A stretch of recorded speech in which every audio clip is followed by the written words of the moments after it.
বরিশালের হিজলার ধুলখোলায় সরকারি স্কুলের জায়গা দখল করে মার্কেট এক যুগেও দখলমুক্ত করা হয়নি। বরিশালের মেহেন্দিগঞ্জ থেকে আমাদের প্রতিনিধি এইচ.এম. আনিসুর রহমানের পাঠানো তথ্য চিত্রে দেখুন বিস্তারিত। বরিশালের হিজলার ধুলখোলা ইউনিয়নের সরকারি প্রাথমিক বিদ্যালয়ের জমি দখল করে দোকান বানানোর অভিযোগ উঠেছে স্থানীয় সাইফুল ইসলাম মিটু শর্মানের বিরুদ্ধে। আলীগঞ্জ সরকারি প্রাথমিক বিদ্যালয় কর্তৃপক্ষ বাধা দিলেও তাদের পাত্তা দিচ্ছে না দখলদারকারী ব্যক্তি। জমি দখলমুক্ত করতে প্রশাসনের হস্তক্ষেপ চেয়েছে স্থানীয় বাসিন্দারা।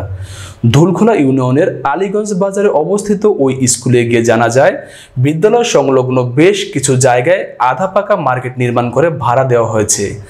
স্কুল কর্তৃপক্ষ জানায় 1945 সালে এখানে আলীগঞ্জ সরকারি প্রাথমিক বিদ্যালয়টি প্রতিষ্ঠিত হয়। সুবাহান রানী সহ কয়েক ব্যক্তি বিদ্যালয়ের নামে 28 শতক জায়গা দান করেন। বিদ্যালয়ের পূর্ব পাশে প্রায় 2% জমি দখল করে সেখানে আধা পাকা দোকানঘর নির্মাণ করেন সাইফুল ইসলাম মিঠু শর্মার নামের ইউনিয়ন স্বেচ্ছাসেবক লীগের সাবেক সাধারণ সম্পাদক।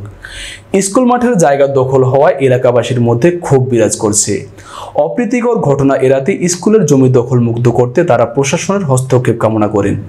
এ বিষয়ে স্থানীয় শাহজাহান ব্যাপারী বলেন, তৎকালীন সরকারের আমলে পেশি শক্তির বলে স্কুলের জমিটি দখল করা হয়। আলীগঞ্জ বাজার দোকান মালিক নোমান ব্যাপারী বলেন, স্কুলের বেদখল হওয়া জমিটি উদ্ধার করা হোক। ইউনিয়ন বিএনপির আহ্বায়ক আব্দুর রাজ্জাক সর্দার বলেন, আমি ওই বিদ্যালয়ের দীর্ঘদিন সভাপতি পদে দায়িত্ব পালন করেছিলাম। আমাদের কোনো বারণ শুনিনি। জোরপূর্বক বিদ্যালয়ের জমি দখল করে দোকানঘর নির্মাণ করেন মিঠু শর্মান। বিদ্যালয়ের স্বার্থে জমিটি উদ্ধারের জন্য প্রশাসনের হস্তক্ষেপ কামনা করেছি। প্রধান শিক্ষিকা বলেন, বিদ্যালয়ের জমি মাপঝোপ করলে বুঝতে পারতাম কতটুকু জমি বেদখল হয়েছে। তবে বিদ্যালয়ের জমি উদ্ধারের দাবি জানাই। আলীগঞ্জ সরকারি প্রাথমিক বিদ্যালয়ের প্রধান শিক্ষক। আমার বিদ্যালয়ের জমি সংক্রান্ত সমস্যা যেটা আছে সেটা জমিটার যদি অ্যাকুরেট মাপ হয় এবং আমাকে যদি কাগজপত্র বোঝাই দেওয়া হয় তাহলে আমাদের জন্য ভালো হয়। যেহেতু ইতিপূর্বে মাপজোক সেভাবে হয়নি এবং আমার বিদ্যালয়ে এই মর্মে কোনো কাগজপত্র নাই। আমাদের জমিটা যেন ব্যাহত না হয় সেদিকে প্রশাসনের দৃষ্টি, বিদ্যালয়ের জমিটা যাতে ব্যাহত না হয় এদিকে প্রশাসনের দৃষ্টি কামনা করছে। আসসালামু আলাইকুম সাংবাদিক ভাইরা। মানে এই স্কুলের আমি সভাপতি ছিলাম 118 বছর। এই আওয়ামী লীগের 5 বছর ক্ষমতা এলো পর আমি ওই যারা গাঁও লাগে স্কুলেও বইতে দিব।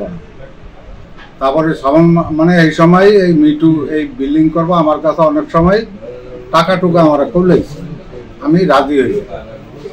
তারপরে এখন দলের ওই যে শ্রাবণ মাস্টার মানে আওয়ামী লীগের সেক্রেটারি, সে সভাপতি করবো আর আমাকে আমকে তুমকে দিয়েছে ওই স্কুলের জায়গাটা এই যে রোডটা, এই রোডটা হয়তো পশ্চিম মিডল স্কুলের জায়গা, আমি মাপছিও ইডো গাড়া আছে। এই তো এরপর বিভিন্ন এরা মামলা আমাকে দলের পোলান, এই সগিরেরা মামলা দিছে, সাহেবের দিছে, আরো আমাকে পোলান অনেকেরই দিয়েছে। 27 স্কুলের জমি নেই, আমি সভাপতি থাকার কালীনই আমার তো মানে এরা স্কুলের জায়গা দল করে মার্কেট করছে।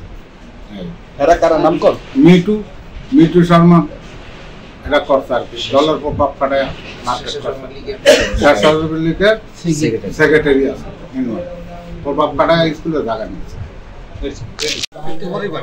আলীগঞ্জ বাজারের দোকান আছে আমার, যে মার্কেট লিয়া কমপ্লেন, এটা স্কুলের জমি। এটা কে করছে? এটা মিটু শর্মা করছে। মার্কেটটা করছে মিটু শর্মা। আমি ধুলখোলা ইউনিয়ন শ্রমিক দল সভাপতি। আমার নাম শাহজাহান ব্যাপারী। আমি আর বাসা আলীগঞ্জ বাজারে। এই স্কুলের জমি জবরদখল ভূমিদস্যু, এই জবরদখল করে মিটু শর্মান স্বেচ্ছাসেবক লীগের সভাপতি, সে জবরদখল করিয়া এই মার্কেটটা করছে। এই মার্কেটটার ভিতরে আমরা বিএনপির অফিস করার মানে সুবাদে সে আমার ছেলেরে, আমার একটা ওই ছোট ভাই, তাদেরকে অনেক মাইটদুই করে আবার উল্টা সে এদের বিরুদ্ধেই আবার মামলা করছে।